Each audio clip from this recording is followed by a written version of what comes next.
Bonsoir à toutes et à tous. J'espère que vous allez bien, que vous êtes au frais. Parce qu'avec les grandes chaleurs, j'espère que vous êtes au frais dans votre appartement, dans votre maison, au bord de la piscine, avec un cocktail. Nous, on a fait un effort, on a mis un t-shirt avec Max. Donc, bonsoir Max, comment tu vas? Ça va et toi, Tchekorius? Yes. J'ai l'impression de redite un peu. Ah ouais, j'ai l'impression Je qu'on sais a pas déjà toi, vécu, mais... on a vécu déjà ça. C'est un monde parallèle, on a déjà vécu ça quelque part. C'est impressionnant, c'est les aléas du direct. Alors vous êtes combien ce soir? Vous êtes presque 20, c'est cool, ça fait plaisir. Je vois qu'il y a des nouvelles têtes, donc en gros, bah, salut Diwan le Corrigan, que je connais. Salut Benny One, ça faisait longtemps. C'est bizarre, je croyais que tu étais déjà venu, mais bon, c'est pas grave. Ce soir, on va vous parler d'un jeu. Un jeu qui est sorti dernièrement, qui est sorti chez Edge, clairement, qui est Midnight. Voilà, Max, tu le montres directement pour remplacer ta tête. C'est le dernier jeu de rôle qui est sorti des studios Edge. On a eu la chance de le recevoir en PDF un petit peu avant, comme ça nous a permis de le lire aussi intégralement avant de recevoir le livre physique qu'on a. On va pouvoir vous présenter et feuilleter ensemble. Et en plus, ce soir, on a deux clés PDF à vous offrir, qui sont les clés de nos bouquins. On n'utilise pas, donc en gros, on va pouvoir vous les offrir. On va ouvrir le concours au fur et à mesure de la soirée. Sinon, quoi de neuf? Bah, j'allais dire, ce sera peut-être le dernier live de l'entre-reliste cet été. Ouais, c'est fort probable. Voilà, pas de livre de prévu prochainement. Je pense que le prochain live qu'on fera, ce sera sûrement sur Genesis, pareil, un jeu de rôle sur du studio Edge, qui est finalement le système générique de chez eux, avec comme ça vous permet de créer vos propres jeux de rôle, mais on reviendra plus en détail. En tout cas, ce soir, on va vous présenter Midnight, qu'est-ce que c'est? Donc je vais vous représenter rapidement la couverture du bouquin. Donc ce soir, on va parler d'une nouvelle édition. Ah, ça y est, bon. on voit ton livre. D'une nouvelle édition, donc c'est la 3e édition de Midnight. Il faut savoir qu'il y en a 2 par le passé qui sont sorties, une en 2004, qui était la première édition, et en 2007, la seconde édition. Les 2 basées sur le système D20, donc D&D 3.x. Voilà, et Midnight nous régale avec une nouvelle édition sortie tout frais, il y a quelques semaines, en boutique. Très très belle édition. Avec un très très bel ouvrage. Vous pouvez voir là en direct. C'est bon, Max, j'ai réglé le problème. J'ai dû passer sous le bureau. C'est incroyable. Pas changé. Ouais, au 21e siècle, obligé de faire ça. Un bel ouvrage qui fait presque. Hop, on va moins de 500 pages. Hein. Ouais.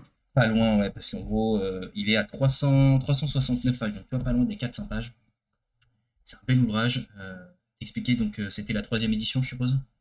Ouais, avec une belle couverture, donc mat, avec un effet brillant sur le signe d'Istrador, donc le fameux dieu noir. Là, on le voit bien, là. Voilà. Ouais, ainsi que 2 petits signets qui sont directement disponibles dans le livre pour prendre des marque-pages, surtout pour le MJ, c'est très pratique, et ça donne un petit côté classe au livre. Totalement. Donc vraiment, très bel ouvrage, et on verra surtout les pages à l'intérieur, qui sont aussi de très très bonne qualité. Alors, qu'est-ce que c'est que Midnight, Max? Dis-moi tout. Eh bien, Midnight, c'est surtout un univers. Je pense qu'on peut peut-être lire la 4e de couverture si tu veux t'en charger de faire un petit peu de lecture. Bien sûr. En plus, je la mets en grand écran, comme ça les gens qui veulent le lire, parce qu'ils ont peut-être mis le live en mute, parce qu'ils ne supportent pas nos voix.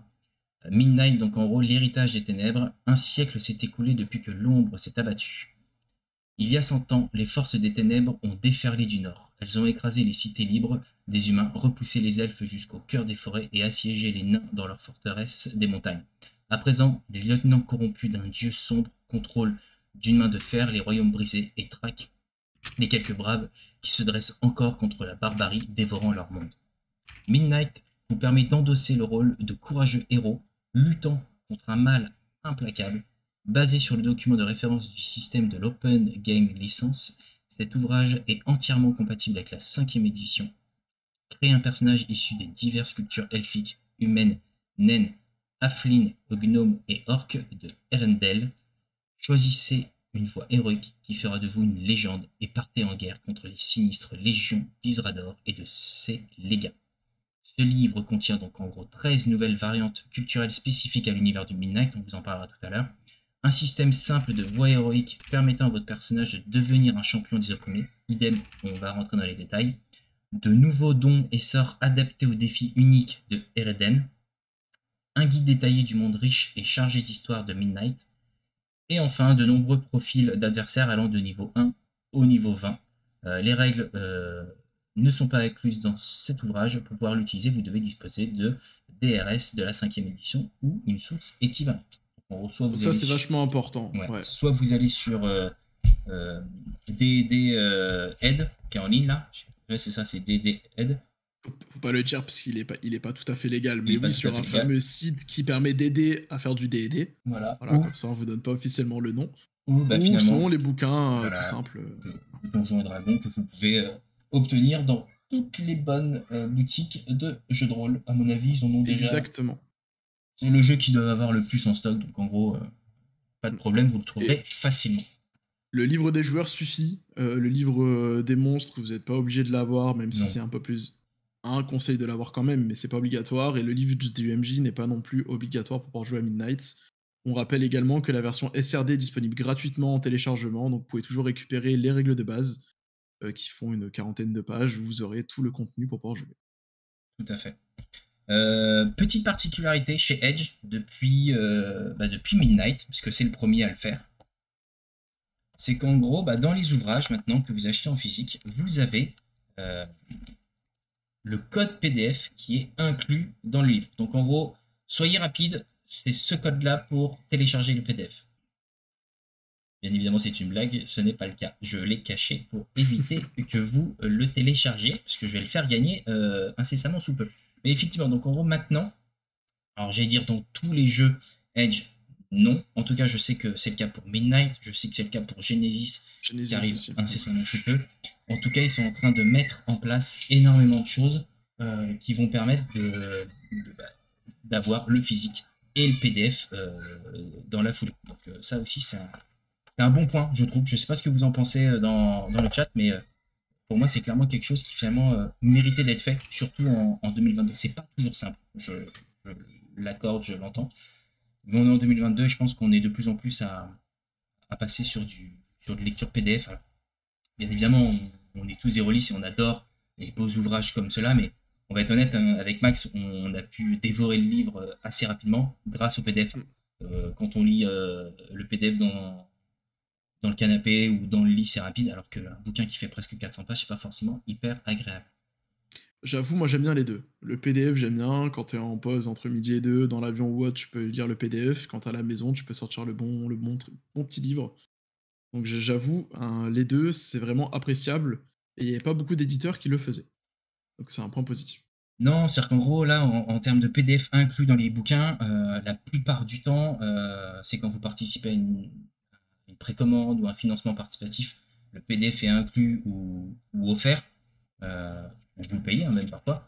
Là, c'est vraiment, ils le mettent dedans et en gros, vous le payerez pas plus cher. Et ce qui est bien, c'est que vous avez le choix. C'est soit vous l'achetez en physique, soit vous l'achetez en PDF. Ça vous laisse quand même pas mal d'opportunités. Donc, à suivre, je pense que beaucoup d'éditeurs vont sûrement emprunter le pas, en tout cas. Le livre. Alors, comment ça se découpe, ce livre-là? Voilà, ce que j'allais dire. Le livre est découpé en 3 livres. Un livre, à l'intérieur, 3 livres. Jusque-là, assez simple. Si vous me dites que vous êtes perdu, vous me le dites et je recommence. Vous allez avoir donc un premier livre qui finalement c'est les aventures dans Midnight, où là, vous avez donc en premier les espèces de Midnight, donc en gros humains, nains, elfes, gnomes, halflins et orques. On vous expliquera pourquoi il y en a qui sont... c'est un peu plus compliqué ou autre. Vous avez les voies héroïques, chapitre 2. Vous avez les classes de personnages, et là, il y a une petite particularité par rapport à Donjons et Dragons, on vous explique après. Ensuite, on a historique et options de personnalisation. Une vie d'aventure dans Midnight. Donc là, c'est vraiment toute la partie joueur, qui est quand même assez importante à lire. Ensuite, vous avez le monde de Midnight. Donc là, c'est tout le lore. Vous avez Erenled, pardon, Eretor. C'est la partie horrible à lire. Voilà, elle est hardcore, parce qu'en fait là, honnêtement, elle est géniale, hein, parce qu'en termes de lore, c'est beaucoup d'infos. C'est colossal. C'est génial pour pouvoir créer son univers, mais pas forcément fun à lire dans un premier temps. Moi, je sais que je l'ai sauté pour revenir ensuite après, donc c'était un peu plus intéressant. Et en fait, elle contraste avec la partie 1 où vous avez comme une bonne présentation de l'histoire, avec vraiment en mode un historien qui vous raconte ça, il s'est passé telle chose, avec vraiment dans l'ordre du temps. Et d'un coup, vous arrivez à cette partie où là, en gros, ça passe par région du monde. On vous présente pas vraiment la carte, on vous parle des régions. Et pour chaque région, on va vous parler de comment la région elle fonctionne, la géopolitique, les personnes dedans, ceux qui combattent contre le mal comment il fonctionne, etc., etc. Donc c'est très intéressant pour quand vous allez créer vos scénarios. Mais alors à lire, c'est assez complexe et ça ressemble beaucoup à ce que faisait déjà Edge dans Star Wars, où vous avez chaque planète, et pour chaque planète, on va parler de la géopolitique, de la population, etc., etc., qui peut être assez longué, alors qu'au final, une présentation, comme c'était le cas en partie 1, est beaucoup plus intéressante, et comme c'est le cas en partie 3, que je te laisse présenter. Yes, et la partie 3, bah, finalement, c'est les secrets de Midnight. Donc là, en gros, vous allez avoir l'âge de l'ombre, les serviteurs de l'ombre, les créatures de Midnight, et jouer dans le monde de Midnight, où là, finalement, bah, on rentre vraiment dans le vif du sujet de bah, les méchants, les créatures, bah, comment on joue, parce que finalement, il y a quand même pas mal de particularités par rapport à Donjons Dragons. Et c'est hyper fluide, hyper vivant. Enfin, en gros, quand vous avez terminé de lire le livre 3, vous avez envie de jouer. Clairement. Ah, clairement, le livre 3 est vraiment exceptionnel aussi. Hop, je vais changer. Voilà, comme ça, je peux feuilleter et tu vas pouvoir présenter au fur et à mesure. Le livre est rempli de pas mal d'illustrations, tout aussi magnifiques les unes que les autres, très agréable à lire parce que finalement, bien espacé, les paragraphes sont clairs, on rentre assez vite dans l'univers de Midnight. On vous donnera après notre point de vue sur le jeu, je pense, à la fin. En tout cas, Yes. agréable à lire. Là, On va rentrer un petit peu en détail sur cet univers-là, présenter un petit peu qu'est-ce que c'est Midnight, quelle est sa particularité. Peut-être déjà dans un premier temps, ce qu'il faut vraiment savoir, c'est que quand vous achetez le livre, vous n'avez pas une campagne. C'est pas une campagne que vous achetez, c'est vraiment un univers. On va vous décrire tout un univers et son fonctionnement pour le jouer avec vos joueurs. Donc c'est vraiment un univers complet dans lequel vous allez pouvoir vous l'approprier avec vos joueurs pour créer vos propres histoires, en se basant ou pas sur des choses qui se sont passées dans le passé forcément. Pour présenter brièvement Midnight, grosso modo, il y a un dieu qui s'appelle Isrador, qui est arrivé sur le monde et qui a attaqué une première fois ce monde-là. Il a été repoussé. Puis une deuxième fois, il y a des champions, ils se sont relevés, ils l'ont repoussé. Et une troisième fois, mais cette fois-ci, eh ben, les gentils ont perdu. C'est souvent comparé au fait que on pourrait prendre du Tolkien, dans lequel en fait Sauron, eh ben, il aurait gagné et qui serait en train de petit à petit s'étendre sur les terres du milieu. Ben, c'est un petit peu la comparaison qui est faite avec l'univers de Midnight. c'est vrai, c'est-à-dire qu'en gros, quand vous regardez les différentes vidéos que vous pouvez trouver sur Internet, c'est quand même la comparaison numéro 1 que vous entendrez. Mais c'est vraiment plus loin que Sauron qui gagne. C'est-à-dire que euh, c'est Sauron qui gagne, mais en gros, enfin, c'est un dieu. Et il n'y a plus aucun autre dieu. C'est-à-dire qu'il est tout seul. C'est-à-dire que le... j'ai même pas dire que le bien n'existe plus. C'est-à-dire que c'est le mal. Point. C'est-à-dire qu'il n'y a plus de notion de bien, de mal, et les seules personnes qui vont vouloir faire le bien, vos personnages, vont se retrouver isolés. Isolés parce que finalement, tout le monde vit dans la crainte et la peur permanente. Euh, donc en gros, limite, la facilité, c'est de vivre dans le mal. Point. Point. Donc Ou de c'est vivre sous l'oppression. Parce exactement. que ce qu'il faut bien comprendre, c'est que l'histoire, elle est vraiment découpée en plusieurs âges, et donc à chaque fois, on vous explique qu'est-ce qui s'est passé. Donc tout d'abord, il y avait un peuple qui existait, puis il y a eu le premier âge qui va se terminer lors de la première attaque, le deuxième âge qui se termine lors de la deuxième attaque, Et ainsi de suite. le troisième âge qui se termine lors de la troisième attaque, et donc on se retrouve dans le dernier âge, donc vraiment un âge de ténèbres. On joue à 99 ans, donc un siècle après que Isrador ait gagné le dernier assaut réellement et qu'il n'ait pas été repoussé parce qu'il a notamment perverti 4 grands héros lors de la deuxième attaque, donc lors du troisième âge. On vous les présentera, qui s'appellent les Notarques. Et donc, on arrive vraiment dans cet univers très sombre où il y a énormément d'autorité, de totalitarisme, de choses qui sont interdites et qui vont directement impacter vos joueurs. Et je pense que là, on va pouvoir rentrer dans le détail de tout ce qui va être race et classe, des difficultés à jouer et des modifications justement apportées à ces classes-là à cause de l'univers. Ouais, en sachant que la première partie vous raconte tout ça, l'histoire, l'historique, Exactement. donc c'est quand même assez bien fait et c'est fluide. C'est-à-dire qu'en gros, il n'y a pas le côté lourd de découverte d'un nouvel univers. C'est quand même assez bien foutu.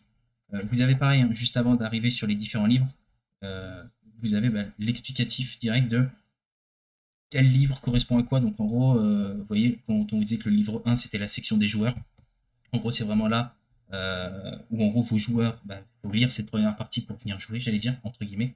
Le livre 2, bah, c'est toute la section qui comprend la description complète, hein, comme on vous l'a dit, hein, c'est le continent au complet, zone par zone. Et le dernier, c'est la zone qui est réservée clairement au MJ, avec les outils, les informations dont vous allez avoir besoin pour vraiment plonger vos joueurs dans l'univers de Midnight, avec bah, finalement le côté oppressant, la crainte, la peur, tout est dedans. Voilà. On va avancer, vous allez découvrir ça au fur et à mesure. Alors déjà, ce qui est intéressant, je pense, ça va commencer par la partie des races, donc des différentes races. Ce qui est intéressant dans Midnight, c'est que ils ont vraiment cherché non pas à juste prendre les races de Donjons et Dragons et dire voilà, elles existent, débrouillez-vous. Non, ils ont vraiment créé des cultures pour chaque race. Donc pour les humains, il y a les Dornes, il y a aussi Les les, Sarcocéennes. ouais, les Sarcosiens et les Érélandais. Donc vous allez découvrir leur histoire. Pourquoi est-ce qu'il y a trois cultures différentes? Donc il y a une culture qui est existante, une culture qui est venue d'un autre continent, et les Érélandais, c'est vraiment en fait les deux cultures qui se sont joints à un moment donné pour ne faire plus qu'une seule culture, qui ont réussi à vivre en paix. Donc il y a aussi des notions de guerre entre les différentes races, interraces, notamment au niveau des humains. Et donc tout ça expliqué, et pour chaque culture, vous allez avoir des attributs différents en fait, Tout à comme fait. on l'a dans le SRD de Donjons et Dragons. Donc ça, c'est vraiment très appréciable.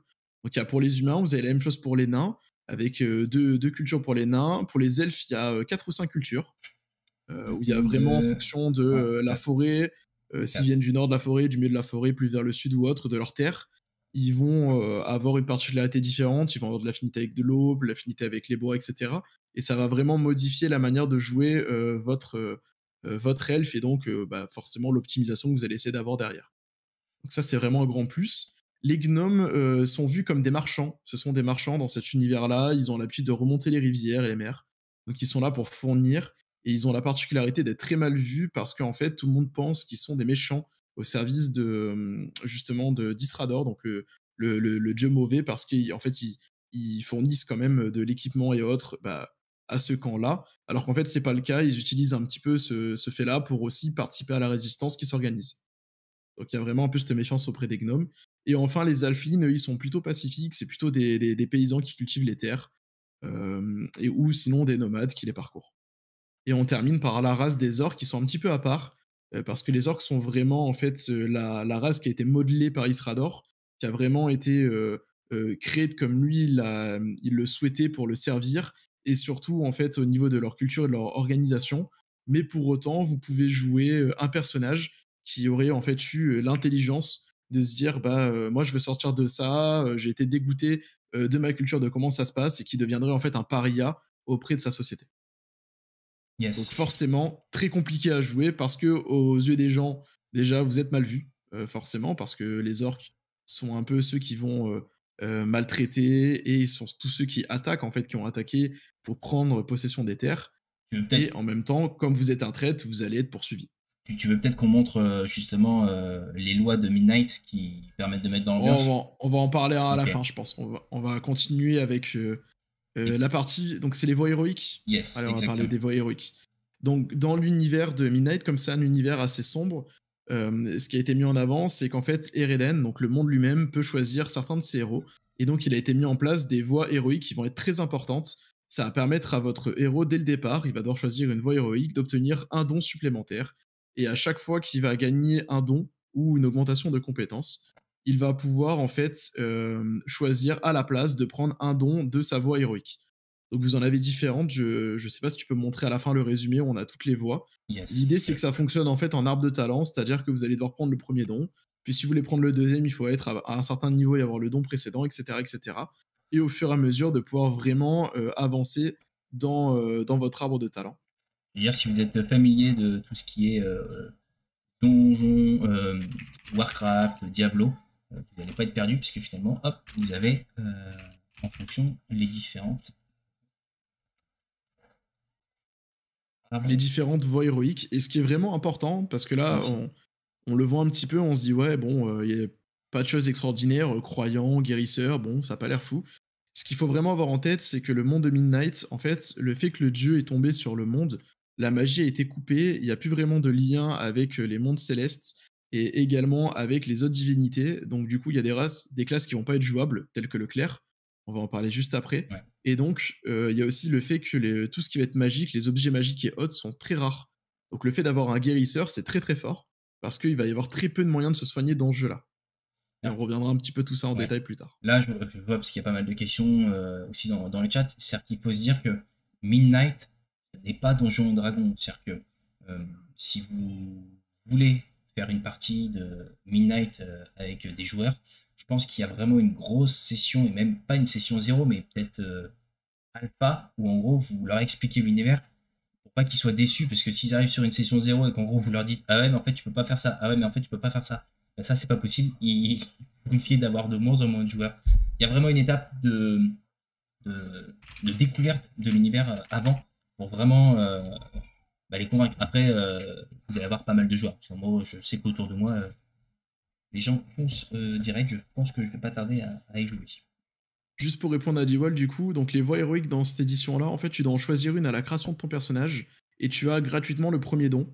Par la suite, tu pourras choisir de prendre les autres à chaque fois que tu vas avoir soit une augmentation de compétences qui permet d'être remplacé par un don, soit un gain de don. Mais de toute façon, à chaque fois, tu auras, ce sera précisé, il faut être niveau 4, il faut être niveau 7, etc., pour prendre le don suivant. Si tu joues une classe qui permet d'avoir des dons plus facilement, tu pourras pas rusher en fait ta voie héroïque. Tout est expliqué. C'est-à-dire que là, tu vois, si je prends sur Vengeur, bah voilà, tu as profil bas où en gros, prérequis, aucun don d'une autre voie héroïque. Musulman, bah, en gros, il te demande niveau 4 minimum, don de voie héroïque, de Vengeur, profil bas, et ainsi de suite, et ainsi de suite. Donc en gros, tu as les prérequis pour faire avancer ton Et du coup, arbre. pour vraiment revenir sur ce que tu disais tout à l'heure, Tigurius, moi j'appellerais ça de la boue fantaisie. C'est-à-dire que c'est de la fantaisie, vous avez les pieds dans la boue, et ça va être le cas tout le long, et vous allez non pas arriver en tant que héros soyeux, ah ah ah, je suis le héros dans la taverne, je viens sauver le monde. Non, c'est pas comme ça que ça se passe. On rentrera dans le détail plus tard, mais il faut vraiment se mettre plutôt dans l'ambiance Seconde Guerre mondiale, résistance, occupation, donc là l'occupation de l'ombre, et vos héros en fait qui vont être persécutés, poursuivis, ils vont arriver dans un village, il y aura peut-être de la délation, on va les dénoncer parce que on aura peur des représailles et de ce qui se passe. Ah oui, non, là, il n'y a pas de. Vous faites les malins. Vous n'êtes pas des héros du tout. En gros, je vais pas dire que c'est le mot héros, mais en gros, vous êtes des bienfaiteurs. Vous êtes là pour aider, mais en aucun cas vous êtes mis en avant, en aucun cas vous cherchez à être mis en avant. Euh, vous cherchez peut-être même à ne pas être reconnu et à ne pas être vu. Donc, c'est un style de jeu qui est assez particulier. Et vraiment, quand on vous parle d'oppression depuis tout à l'heure et de tension, en gros, le rôle du MJ, ça va vraiment être aussi de, de transmettre ces émotions-là auprès des joueurs pour en gros, non, tu te calmes Coco, tu vas pas faire de la danse dans une auberge pour gagner des piécettes, ça marche pas comme ça. Ensuite, les On classes. enchaîne du coup avec les classes. Yes. Alors dans les classes, ce qu'il y a à avoir en tête, c'est que du coup, la magie c'est un peu particulier. Les utilisateurs de magie sont très rares. Alors c'est pas parce que la magie elle est plus utilisée, qu'elle est très rare, qu'elle n'existe plus. Il y a encore des gens qui peuvent avoir le potentiel de magie, mais si vous avez le potentiel de magie, on risque de vouloir vous tuer ou de vous asservir pour servir l'ombre. Et vous avez également le fait qu'il n'y ait plus de divinité, vous avez les clercs qui n'existent plus. Donc les clercs, les seuls dieux qui répondent, c'est Isrador. Donc si vous êtes un clerc, c'est que vous êtes un méchant. Donc forcément, vous ne pourrez pas jouer la classe de clerc. Les moines ne sont pas accessibles parce que la notion de ki n'existe pas dans l'univers. Donc c'est-à-dire qu'il peut y avoir des gens qui vont pratiquer les arts martiaux ou autres, mais il n'y a pas la notion de ki, donc on enlève la classe de moine. La classe de paladin est modifiée, dans le sens où comme vous n'avez pas de divinité, en fait, c'est vous puisez la force au fond de vous-même. Vos sorts ne sont pas de la magie à proprement parler, elles ne seront pas détectées, elles seront perçues comme de la magie pour les autres, mais ne seront pas détectées par le mal comme étant de la magie pure. On va vous expliquer pourquoi c'est important cette petite notion-là. Il y a la même chose avec la magie des rôdeurs, qui n'est pas considérée comme de la magie pure, mais vraiment une affinité avec la nature. Et enfin, la dernière particularité concerne les sorciers, qui n'est aussi une classe non jouable, Ouais. étant donné qu'il n'y a plus de lien avec les mondes extérieurs, donc tout ce qui va être extraplanaire, il n'y a aucune notion de sorcier, étant donné que vous ne pouvez pas communiquer avec une entité supérieure. En tout cas, tout est précisé. Hein. C'est-à-dire qu'en gros, ça vous permet d'être clair dès le début. C'est bien précisé. La classe de sorcier n'est pas accessible aux personnages joueurs. Je vais dire, pendant qu'on continue de vous présenter, je vais lancer le jeu concours. Comme ça vous permet de participer tout le long et on fera le tirage au sort en fin de live. comme d'hab, hein, je vous le dis, quand on fera le tirage au sort, il faudra que la personne soit présente dans le, dans le live et dans le chat pour pouvoir répondre pour qu'on puisse lui envoyer le code PDF dans la foulée. Voilà, parce qu'en plus, ça veut dire que là, on lance le concours. Les 2 qui vont gagner auront le livre dès ce soir. Genre à la fin du live, ils l'ont. Donc je sais pas si vous imaginez. Ce soir, vous avez Midnight chez vous. Voilà. Dans votre lit. Dans votre lit, ouais, tout à fait. Donc, je lance le concours. C'est simple, vous avez juste à utiliser la fonction point d'exclamation concours. Tout est expliqué de toute façon. Donc en gros, à partir du moment où vous écrivez point d'exclamation concours, vous gagnez un ticket. Attendez avant de le faire. Et pour ceux qui sont abonnés à la chaîne, vous avez un ticket supplémentaire pour avoir plus de chance. Donc en gros, si vous n'êtes pas abonné et que vous voulez le faire, faites-le avant de participer pour avoir bien les 2 tickets, sinon ça ne marchera pas. Voilà. Donc en gros, c'est point d'exclamation concours, tout attaché, et en gros, ça vous permet de participer. Et pour les 2 heureux chanceux ce soir, bah, vous aurez Midnight en pleine lecture. Voilà.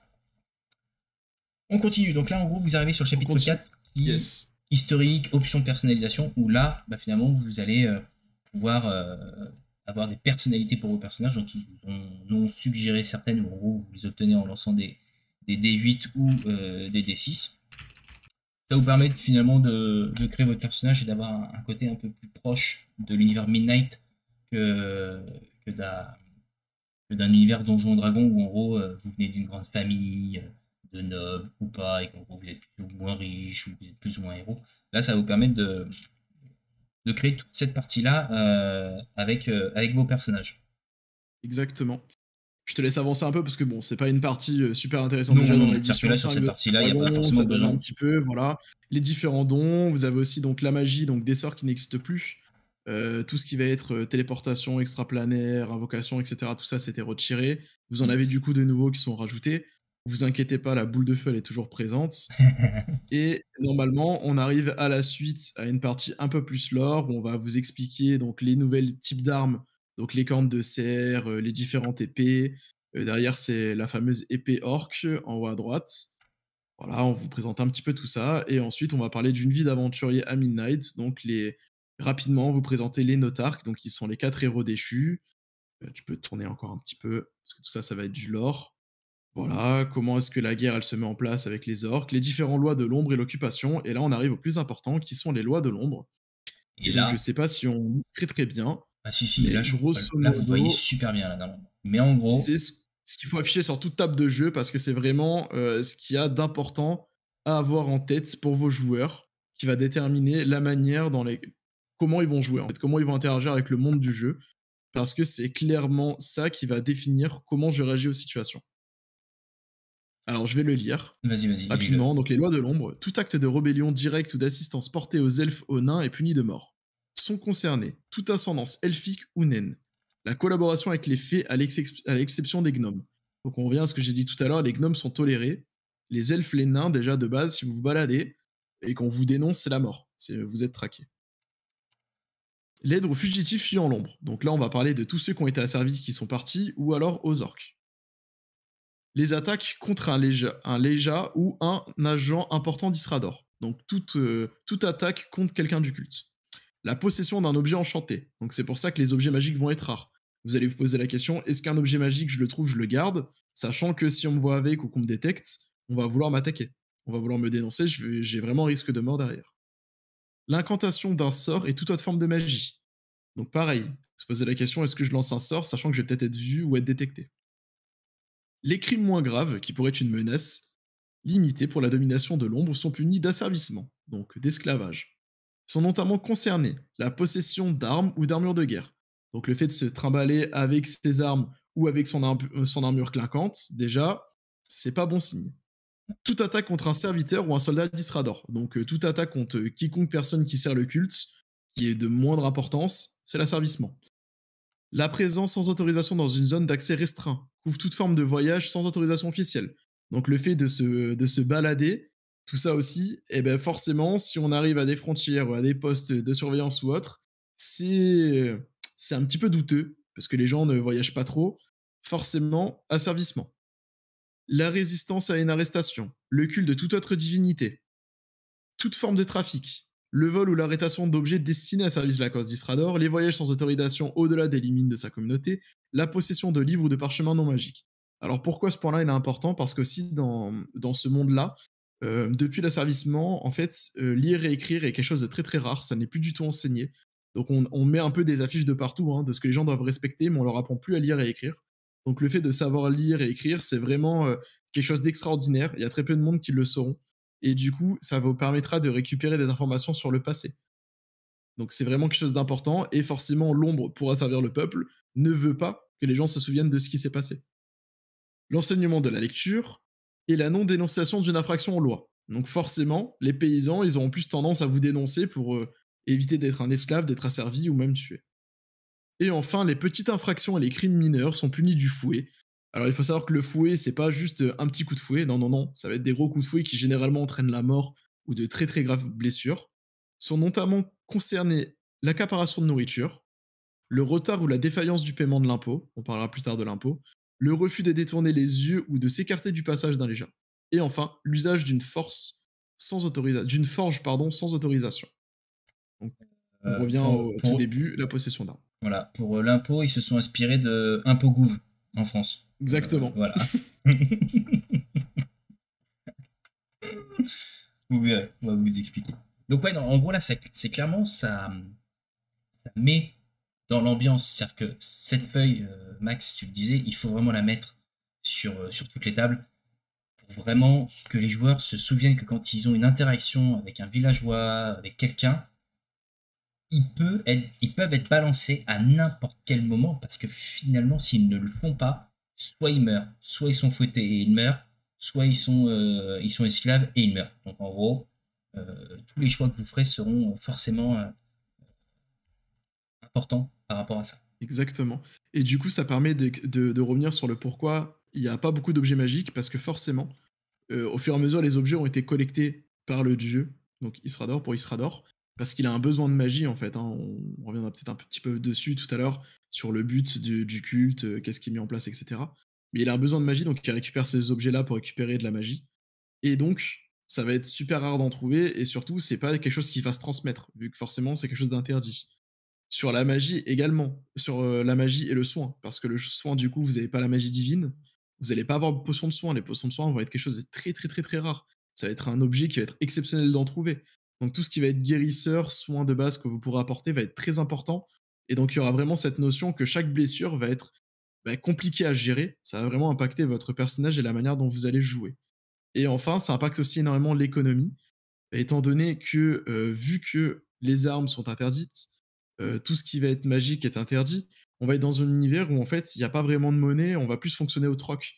Et justement, si tu tournes les pages, on va y arriver par la suite, la manière dont fonctionne l'équipement, le jeu vous donne quand même une idée de tarif en pièces, mais c'est pas comme ça que le jeu va fonctionner. On va vraiment fonctionner en troc en disant, bah, je t'échange, je sais pas moi, des bananes contre une pelle. Et c'est vraiment comme ça que va fonctionner le jeu. Donc le loot, vous allez peut-être pas ramasser les diamants, parce que les diamants n'auront pas de valeur dans cet univers-là. Un diamant, aujourd'hui, c'est pas important. Ce qu'on va chercher, c'est des objets de survie. Donc le diamant, vous allez vous en servir comme projectile de fronde. Par contre, une réserve de nourriture qui ne périt pas, ça va avoir énormément de valeur. Des flasques pour stocker de l'eau pure, ça va avoir de la valeur. Donc c'est vraiment là où ça va être plus intéressant pour vos joueurs de réfléchir à comment est-ce que je vais m'orienter, comment je vais récupérer des objets pour les échanger. Une arme va avoir beaucoup moins de valeur parce que forcément, il y a interdiction de posséder des armes. Donc ça va avoir de la valeur uniquement pour ceux qui vont se rebeller contre le pouvoir actuellement en cours. Pour répondre à deux questions dans le chat, j'ai Diwal le Corrigan qui, en gros, tout ce que font les PJ dans un monde de donjons et dragons classiques est puni de mort dans Midnight. Oui, c'est pour ça qu'il faut prévenir les joueurs avant. C'est très important. Exactement. Très très important. Et concernant Noah Craft, en gros, tu me dis, simple question, ceux qui ont fait le point d'exclamation concours avant que je dise qu'il était ouvert, en fait, à partir du moment où il y a eu le bot qui vous a dit que le concours était ouvert, si tu as pu faire le point d'exclamation concours, tu as ton ticket, techniquement. Parce que si tu le refais, il va te dire que tu as déjà un ticket, donc en gros, il n'y aura pas besoin de... Tu peux pas cumuler les tickets, donc je te rassure. Et d'ailleurs, j'allais dire, il n'y a pas forcément beaucoup de monde, parce que vous êtes presque 15 et j'ai que 4 participants. Donc autant autant inviter vos copains si vous voulez avoir une chance de gagner. Yes. Hop. Du coup, Diwall a entièrement raison. C'est pour ça que c'est. Moi, je pense réellement, ces lois de l'ombre, il faut les imprimer et les coller sur la table. À chaque fois que vous jouez, faire un rappel en début de partie pour vraiment prévenir. Vos joueurs veulent jouer un elfe. Bah, c'est bien beau, mais il va falloir te cacher parce que sinon, tu risques d'être dénoncé et d'être poursuivi. Tu veux jouer un magicien, c'est bien beau. La magie est interdite, tu risques d'être poursuivi. Et on en parlera juste après. On va passer à la partie un peu plus MJ de la présentation. On va rentrer un peu plus en détail dans certains aspects du lore. Donc si vous êtes joueur, que vous voulez pas trop vous spoiler, eh ben, revenez dans 20 minutes. Sinon restez avec nous et coupez le voilà, son. gardez en mémoire que ce qu'on va vous présenter, c'est réellement quelque chose que votre personnage ne sera pas forcément au courant. Ouais, tu vois, Voilà. t'as Noah qui dit l'elfe va avoir constamment une capuche. Moi, j'étais même Oui. parti plus loin, c'est-à-dire qu'en gros, l'elfe qui finalement ne veut pas être reconnu comme elfe, qui se coupe les oreilles, enfin, en gros, qui se les taille pour ne pas avoir les oreilles pointues, qui effectivement se cache le visage pour pas être trop pâle, donc en gros, avec de la boue ou autre. Enfin, vraiment, le personnage galère à jouer parce que finalement, tu peux pas, il faut que tu penses à tout le temps, sinon tu meurs. Donc, plutôt faire gaffe. Non, bah G-Wall, le nain, tu le laisses dans la chariote si t'as une chariote. Tu le mets, tu sais, à l'arrière avec les vivres. Là, on arrive sur le livre 2. Donc en gros, Yes. le monde de Midnight. Donc là, c'est toute la partie lore dont on vous expliquait qui finalement va vous expliquer région par région, quel est le gouvernement, quelle est la religion, parce que il n'y a plus de dieu, mais il y a quand même aussi certaines sectes ou certains cultes qui finalement peuvent exister, les commerces et les artisanats. Donc là, c'est vraiment toute la partie pour le MJ qui finalement va lui permettre de donner vie clairement à son monde de Midnight. On va pas forcément rentrer dans le détail parce que comme on vous l'a dit, c'est beaucoup, beaucoup, beaucoup de fluff qui vont vous permettre, vous, MJ, de donner vie à toute la partie, à toute votre partie de votre campagne ou autre.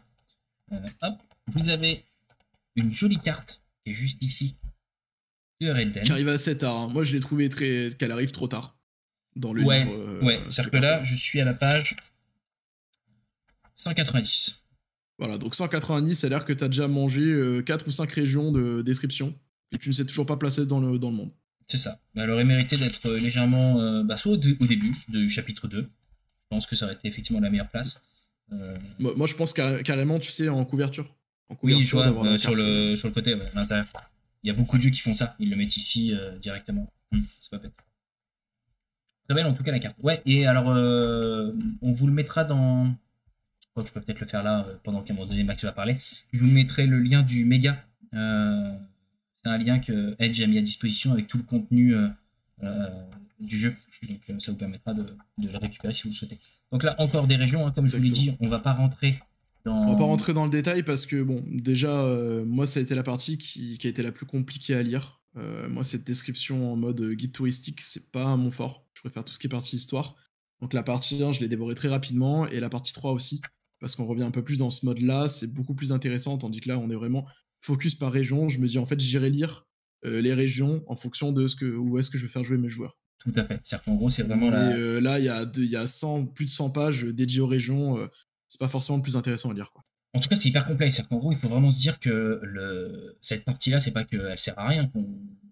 Ah non, ça vous donne un monde complet, voilà, présenté. Tout est clé en main et ça vous permet de tout construire. C'est-à-dire qu'en gros, quand vous allez aller dans telle région, vous allez savoir qu'il y a tel gouvernement, qu'il y a telle garnison qui est mise en place, qu'il y a telle règle, tel marchand, tel truc, et qu'en gros, ça va vous permettre de construire votre univers. Donc, c'est pour ça qu'on passe, parce qu'on vient de vous le résumer, et qu'en gros, vous trouverez toutes ces informations-là directement. Et la partie 3, qui est hyper intéressante et qui finalement fait un beau pavé aussi, hein, quasiment. Un peu moins de 100 pages. Ouais. 80, 100 pages, 90. C'est 100 pages. 100 pages. Ouais, 250 à 200. Avec les annexes, du coup, les tables et tout de fin. Exactement, il reste plus que 100 pages. Donc on a déjà fait plus de la moitié. Où là, finalement, vous avez l'âge de l'ombre. Donc là, ça vous permet de vous remettre dans l'histoire, où est-ce que vous vous situez, qu'est-ce qui s'est passé. Vous avez, hop, j'avance, parce que on va pas non plus. Ouais, je peux avancer. Donc on a la partie du nord qui vous est présentée. Donc tous les fronts actuellement en cours avec les orques, donc que ce soit contre les nains et autres, et les offensives à venir contre les elfes. Donc on vous donne en fait des idées d'endroits où vous pouvez setup un petit peu votre aventure ou arriver à une grande bataille quand vos personnages auront pris des niveaux pour leur dire bah voilà, tu vas participer à telle bataille qui va avoir lieu, etc., etc. Et après, on va arriver vraiment, moi, aux parties que j'ai trouvé vraiment intéressantes. Voilà, c'est les serviteurs de l'ombre. Et donc là, on vous présente, et ça, c'est vraiment à lire pour tout MJ, qu'est-ce que le dieu déchu, qu'est-ce que Isrador et quel est le but d'Isrador. Parce que jusqu'à présent, en fait, on vous explique qu'il y a un dieu qui est là, qui veut prendre le contrôle, etc. Mais surtout, comment est-ce qu'il en est arrivé à être sur ce monde-là et quel est son but réel et comment interpréter Isrador. Parce que Isrador, c'est pas juste une entité qu'on va à un moment donné faire affronter aux joueurs à la fin ou autre, c'est vraiment le mal à l'état pur. C'est vraiment un concept, en fait, le concept du mal. Et lui, ce qu'il recherche, c'est vraiment de récupérer en fait sa forme physique, de pouvoir repartir d'où il vient. Et pour ça, il a besoin de magie. En fait, il fait pas ça pour faire le mal parce qu'il a envie de faire souffrir les gens. Il le fait parce qu'il doit revenir à son état naturel, en fait. Et C'est un pour ça, il peu. a besoin de magie et il a besoin d'utiliser ce qu'il y a autour de lui.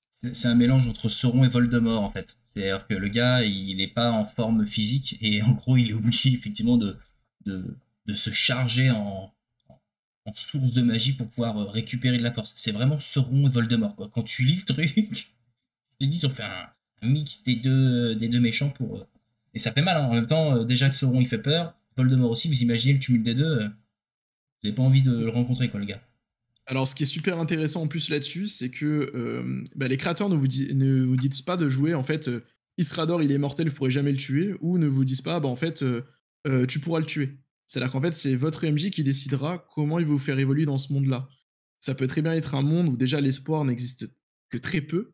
Donc, c'est-à-dire que les joueurs en fait vont être les derniers à réellement croire qu'il y a quelque chose de possible à faire, et donc de les faire jouer toujours avec cette limite-là d'espoir dans leurs yeux, leur faire briller que leurs actions ont des conséquences qui sont bénéfiques pour le monde, comme en même temps de pouvoir leur dire, mais en fait, de toute façon, quoi qu'on fera, on n'y arrivera jamais. On peut pas tuer un dieu. Un dieu, il nous fracassera toujours, en fait.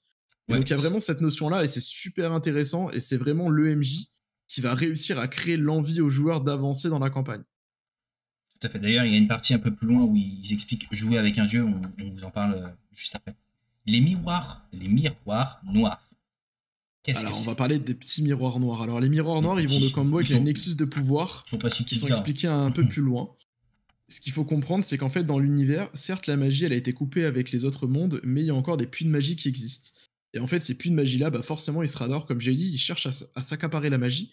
Donc, ce qu'il va chercher à faire, c'est de corrompre ces points de magie, en fait, ces nexus de pouvoir, pour vraiment bah, se redonner de la force. Et donc, pour ça, il va utiliser donc son culte, qui s'appelle j'ai un trou, l'Ordre de l'Ombre. Et oui, on spoil, mais on vous a prévenu qu'on spoilait un petit peu. Et du coup, il va créer des miroirs pour vraiment absorber cette magie-là. Et donc, ces miroirs vont avoir un impact sur l'univers autour d'eux et vont forcément influer ce que vont pouvoir faire les joueurs ou pas. Donc là, je suis désolé, Jiwal, je te conseille de couper le son 2 petites secondes si tu veux vraiment pas être spoil. L'idée, en fait, c'est que ces miroirs-là vont avoir un impact sur toute la magie qui va être utilisée dans les alentours. C'est-à-dire que sur X kilomètres, quand vous allez lancer un sort, s'il est inférieur à un certain nombre de points de niveau de sort, eh ben, il va y avoir une chance que celui-ci ne passe pas. Et ça, vos joueurs ne vont pas forcément le savoir qu'il y a un miroir. Et donc, ça va être à la chasse d'essayer de comprendre ce qui se passe dans le monde. Voilà. Ces miroirs ont aussi des conséquences vu qu'ils doivent être entretenus, et plus le miroir est important, plus forcément pour l'entretenir, il va nécessiter des sacrifices importants, et donc ils vont pouvoir être détruits par les joueurs pour affaiblir Isrador. Voilà. On va pas rentrer plus dans le détail. Non, parce qu'après, il y a toute la partie la dissipation de la magie, destruction des miroirs, etc., etc. Mais là, c'est vraiment pour le MJ, pour qu'en gros, il puisse donner vie à leur scénario. Les Noctarques, on en a parlé tout à l'heure. Les quatre, justement, Noctarques corrompus par Isrador. C'est ça, il y en a quatre, je ne me dis pas de conneries. Yes, il y en a Ouais, c'est 4. ça. Alors ce qui est intéressant dans ces Notarks, c'est qu'ils ont tous une utilité en fait. Donc ils sont entre guillemets les 4 personnages les plus importants après Isrador. Et en fait, chacun a vraiment son utilité. Vous avez l'Ensorceleur de l'Ombre qui, lui, en fait, est un ancien elfe qui aura été déchu en pensant. En fait, il a trouvé une sorte de démon avec qui il a voulu apprendre. Il s'est rendu compte qu'il lui donnait des infos vachement utiles. Et en fait, il se trouve qu'au fur et à mesure, ça l'a corrompu. Il s'est écarté de sa race et il a été embobiné par l'ombre petit à petit. Et donc, lui, c'est vraiment plus, en gros, le magicien, en fait, des Notarques. Donc il a un univers très intéressant à lire. On a Otar Aerion, qui est un ancien humain, qui lui est un ancien soldat général très très bon dans les armées, qui a aussi été corrompu petit à petit parce qu'il voulait prendre le pouvoir et pensait qu'il allait épouser une certaine princesse. C'est d'ailleurs lui hein, qu'on a sur. Exactement. Et en derrière. fait, il a été perverti, donc voilà. Vous avez ensuite le troisième, pas des moindres, qui est lui, en fait, à la tête du clergé, c'est Sunulael, si je le prononce bien, le prêtre de l'ombre, qui est Sunulael. donc à la tête de l'ordre de l'ombre. Et ce qui est intéressant, c'est que les notarques aussi, entre eux, en fait, ils se bataillent un peu pour avoir les grâces d'Isrador. Donc du coup, vous allez pouvoir, en tant que MJ, dire tiens, je vais faire un peu une intrigue sur tel notarque, qui va en fait essayer de la mettre à l'envers à celui-ci, et qui va permettre d'avoir des conflits en même temps entre les forces de l'ombre, parce qu'il y a énormément de complots pour essayer réussir à monter, etc. etc. Donc il y a vraiment cette notion-là qui est super intéressante. Voilà. Et Et le le dernier. dernier, qui est Zandrix, la fureur de l'ombre, Bon, qui est un lui, ancien dragon. voilà, Donc les dragons, il n'en reste plus il beaucoup, ressemble à ça. voire même presque pas. Ils sont très très rares. Et c'est un dragon qui a été corrompu. Et forcément, bah, quand Zandrix arrive sur le champ de bataille, et ben les morts s'en suivent. Ouais, il te fait flipper. De toute façon, vous le voyez bien déjà rien que sur l'illustration. Et là, on le voit bien en grand. On n'a pas envie de le caresser, quoi. Exactement. Je pense que Zandrix, c'est intéressant de la faire de temps en temps passer au-dessus des joueurs pour leur faire peur. Leur faire comprendre que faites pas trop les malins. Il y a la fureur de l'ombre qui vole au-dessus du monde. C'est ça. Un bon, faites pas chier, les gars. Vous allez Exactement. crever.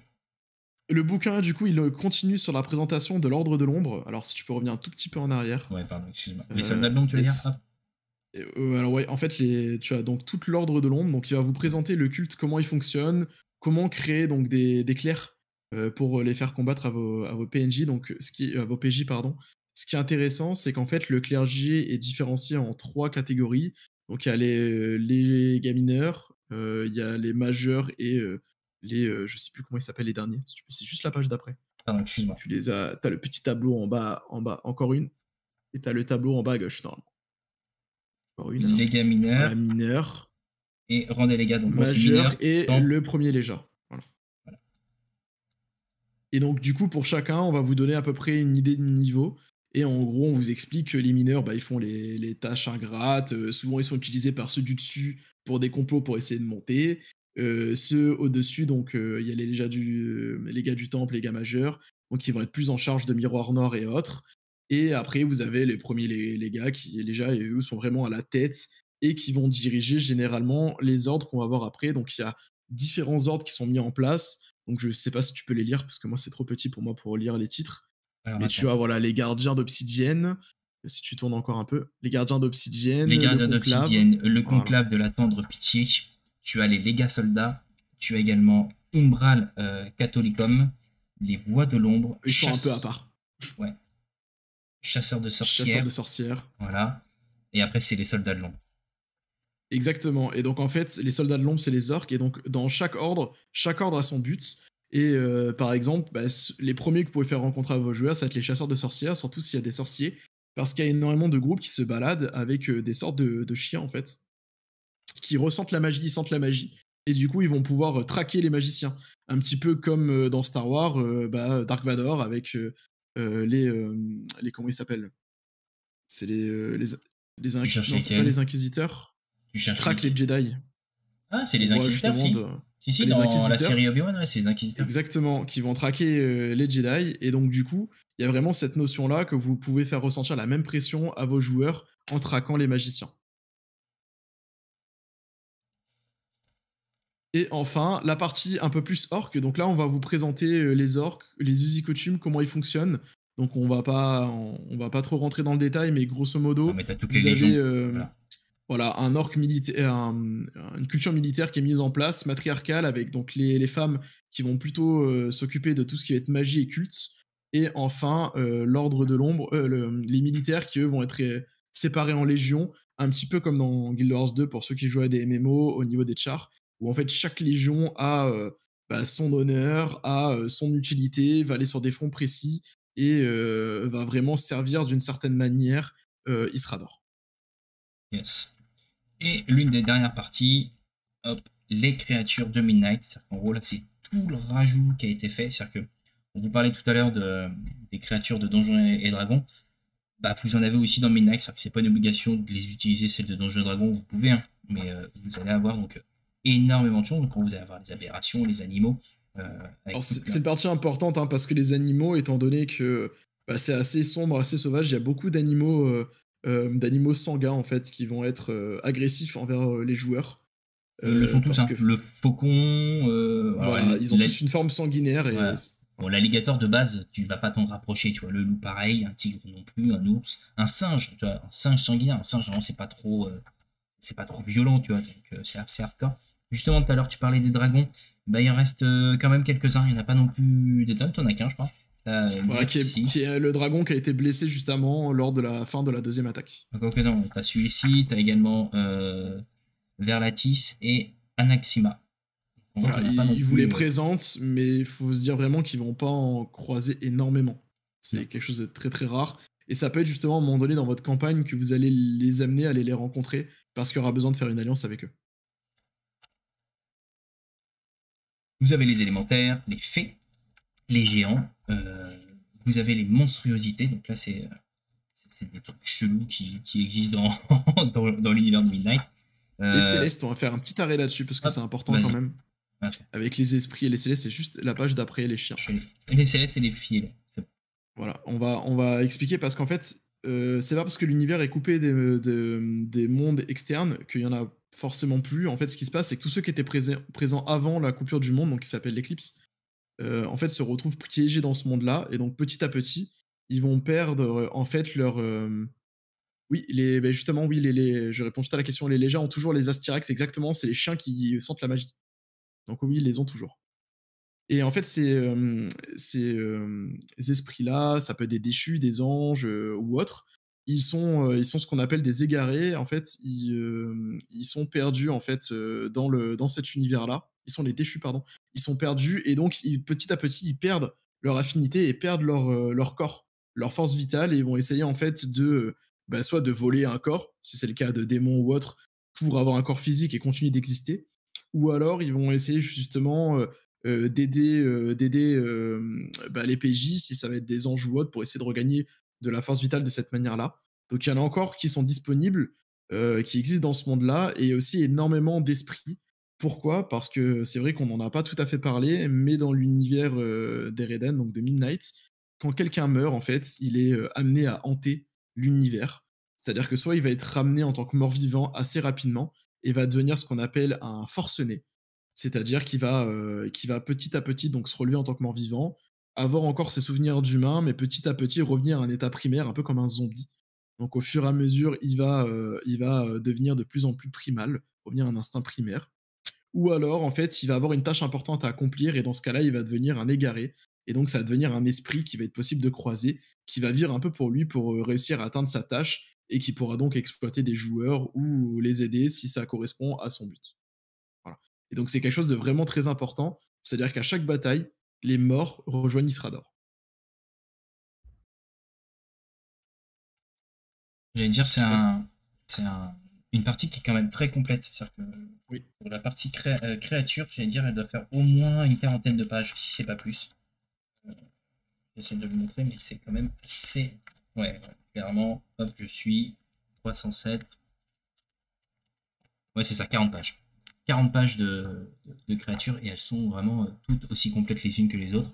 Et elles font toutes autant flipper les unes que les autres. Donc en gros, ça te permet de maintenir cette tension et c'est ce côté oppressant dans Midnight avec les différents les gars, les gardiens et autres. Donc non, franchement, là on vient de faire, je veux dire, les trois quarts du livre. Euh, vous avez un bel ouvrage en main et en gros vous avez j'allais dire l'univers clé en main pour vous lancer dans Yes. différentes campagnes. Et Et là on on arrive termine. justement à la partie jouée dans Midnight, Ouais. exactement, c'est la fin. Donc on va parler, je pense, des Nexus de pouvoir, et puis après on va présenter des idées de scénario, d'inspiration, pour vraiment jouer dans cet univers-là. Donc les Nexus de pouvoir, on en a parlé rapidement tout à l'heure avec les miroirs noirs. L'idée en fait c'est qu'il y a encore des zones de magie qui existent, et en fait ces zones de magie-là, vos joueurs qui pratiquent la magie vont pouvoir se lier à elles, et en se liant à elles, ils vont pouvoir s'y téléporter et avoir des effets bénéfiques. Par exemple, certains sorts ne vont pas coûter d'emplacement de sorts, ils vont pouvoir créer des objets magiques à cet endroit-là, ou avoir de nouveaux pouvoirs qui vont pouvoir leur être assignés quand ils restent dans une zone. Et donc, on va vous donner plein d'exemples. Ça peut être une rivière, ça peut être une montagne, une caverne cachée ou autre. On vous donne des exemples de nexus de pouvoir, mais c'est vraiment libre à vous, à votre imagination pour les créer pour vos joueurs. Voilà. Donc là, si tu tournes un peu, tu as quelques exemples. Peut-être si on peut en présenter un ou deux. Ouais. Exemple de Nexus de pouvoir, donc en gros là par exemple, si je prends le premier, c'est le bassin du dragon de mer. En gros, l'un des bras peu profonds et boueux du delta du marécage de Eren possède un étrange secret. Il abrite un trésor magique enterré là depuis plus longtemps qu'on ne le saurait le dire. Ce trésor a été enfoui pendant l'invasion finale, alors Coteron menait ses armées le long de Eren.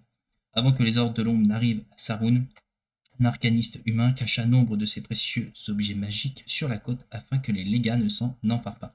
Beaucoup de ces objets ont déjà été retrouvés sacrifiés à Isrador, mais les agents du dieu déchu n'ont pas encore découvert ce Nexus, ni l'objet magique qu'il abrite. Et après, vous avez Et les donc, du coup, différents. Les voilà, différentes tu as la règles. petite règle. Et Voilà. si tu peux lire un petit peu donc, le nombre de charges. Donc, Bah, le charge lieu a des 45. charges que vous pouvez utiliser. Voilà. Voilà. Le Charge nombre de charges récupérée par jour. Par jour, pardon, 4. Et affinité Voilà. eau, forcément. Avec l'eau. Donc, du coup, ce qui veut dire que ce qui va être un peu plus sort d'eau aura une affinité et pourra consommer une charge au lieu d'un emplacement de sort.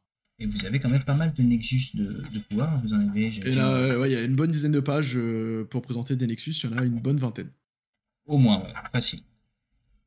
Hop. Bon, après, il y a l'éclipse. Exactement. Les esprits dans Midnight. Donc, ça, on vous l'a déjà présenté. Le monde enténébré. Donc, comment jouer une campagne dans Midnight. Donc, on va vous donner quelques idées de comment jouer un héros, mettre en place les arcs narratifs, etc. Moi, je vais apporter plutôt les miennes, en fait, de comment je ferai jouer ça à mes joueurs.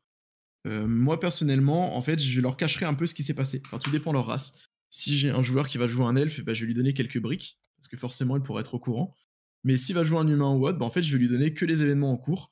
Et justement, le but de la campagne, ça va leur permettre de découvrir mais qu'est-ce qui s'est passé auparavant et comment est-ce qu'on en est arrivé là, de trouver des infos sur les notarques, sur comment les affaiblir, sur quels sont un peu leurs vices, etc. Pour vraiment les faire grandir dans cet univers.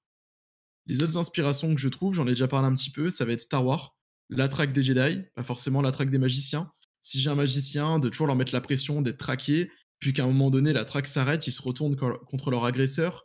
Vraiment, cette notion-là de se dire, bah, au début, c'est la proie, et à la fin, c'est eux qui vont devenir les chasseurs, pour peut-être leur dire, bah, au début, t'étais chassé, puis après, c'est toi qui vas aller chasser les autres magiciens pour les sauver, un petit peu comme dans Star Wars, où il y en a qui vont aller chercher les derniers Jedi pour les sauver, les faire passer, pour les emmener autre part et éviter que l'Empire tombe dessus. Exactement le même type de modèle. Je m'inspirais aussi de la Seconde Guerre mondiale avec l'occupation allemande. Notre pays regorge d'histoires à ce niveau-là, d'idées, d'attaques de convois. Ça peut être du ravitaillement, le fait de transférer des villageois d'un endroit à un autre pour éviter qu'ils tombent sous l'oppression. Ça peut être aussi des attaques de convois, notamment les trains pendant la Seconde Guerre mondiale. Là, ça peut être les caravanes. Donc il y a vraiment tout cet aspect-là qui peut être exploité. Et pour moi, c'est vraiment le meilleur moyen de permettre aux joueurs de rentrer dans cet univers-là. On a tous eu des cours d'histoire, on sait comment s'est passée la période de l'oppression allemande. On peut vraiment utiliser ça à notre avantage pour poser un contexte dans cet univers-là. Et enfin, tu voulais dire quelque chose, J'allais dire sur cette partie-là, en fait, c'est une source inépuisable. Malheureusement, Exactement. l'histoire ou même qu'on peut vivre aussi actuellement peut être une source d'inspiration. C'est de se dire qu'en gros, ouais, vous vivez dans un monde de guerre, un monde oppressant où finalement vous allez jouer un groupe de personnages qui finalement a encore cette petite lueur d'espoir. Alors peut-être de manière naïve, hein. Après ça, ce sera vous, MJ, de décider si vous les laissez vivre ou si vous les faites mourir assez vite. En tout cas, ils ont encore cette lumière d'espoir qui leur donne envie d'aider la population et d'accomplir finalement leur quête que vous allez pouvoir leur transmettre. Il y a une partie, hein, il ne faut pas l'oublier, c'est-à-dire qu'en gros, il y a aussi toute la partie inspiration, donc en gros, résistance, track, etc.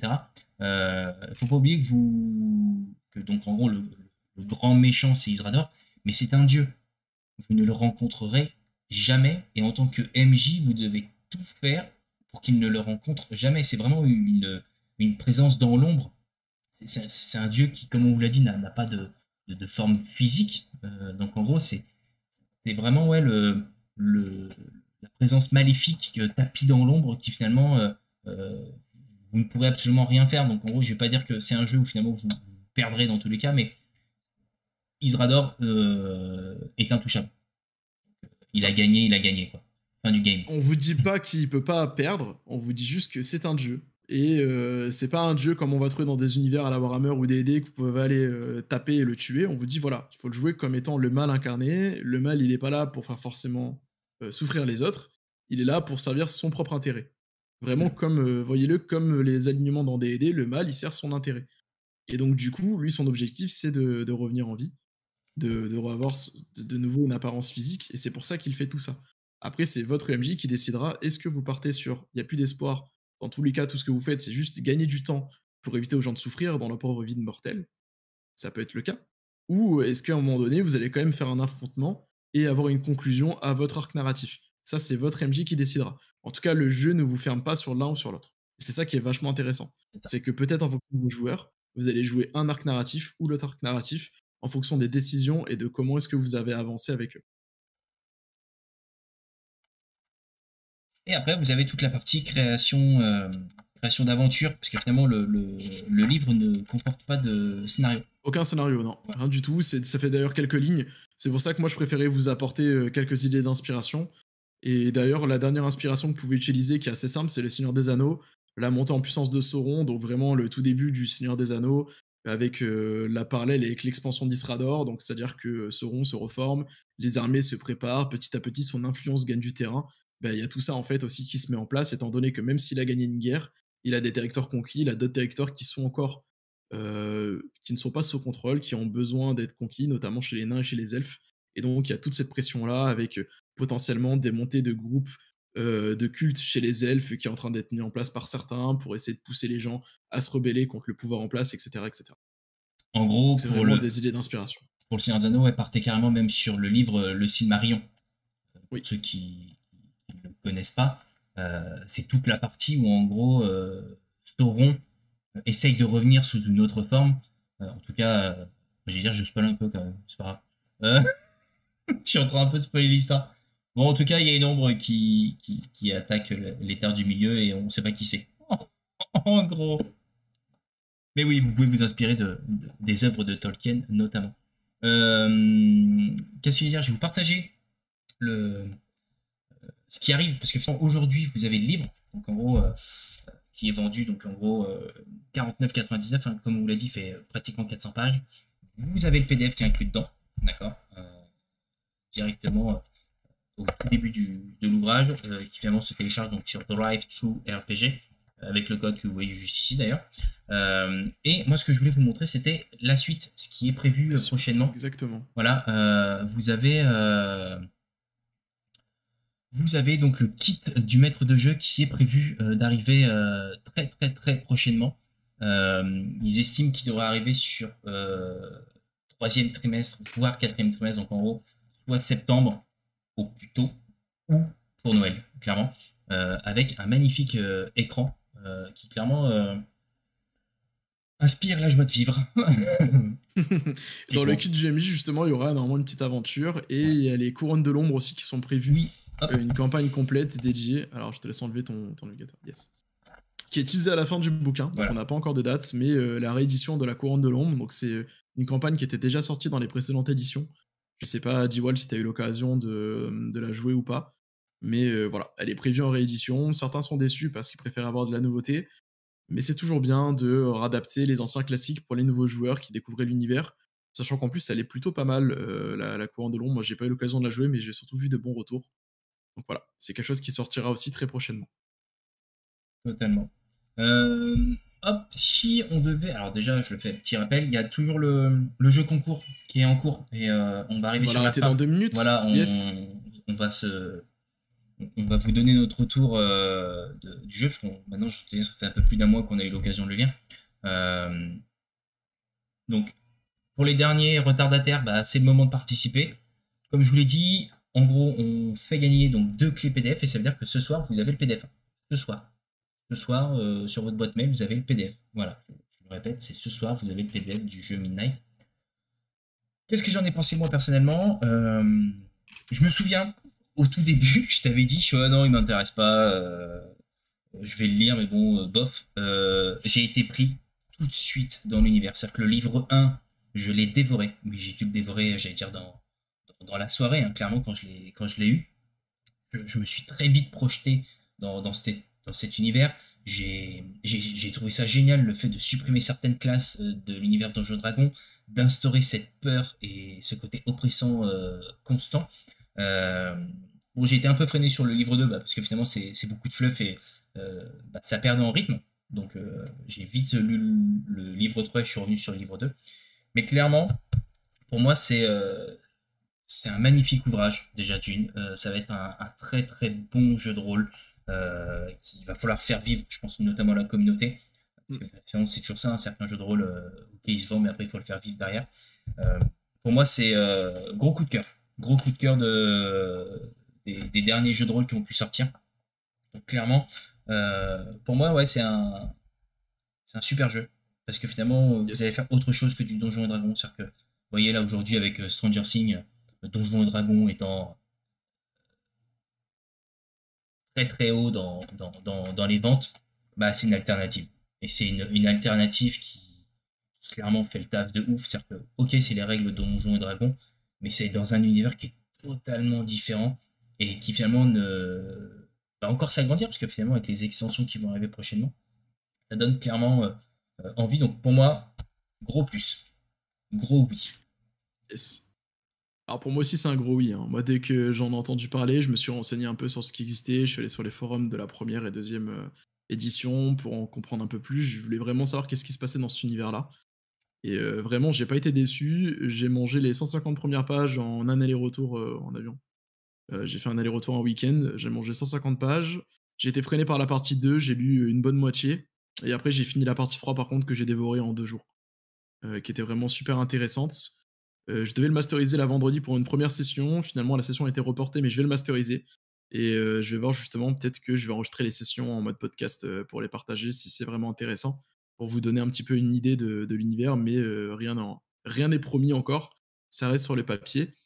Et je pense que c'est vraiment un très bon jeu. Je pense qu'il y a vraiment des thèmes intéressants à aborder entre est-ce que je fais passer mes valeurs de personnages avant ma vie.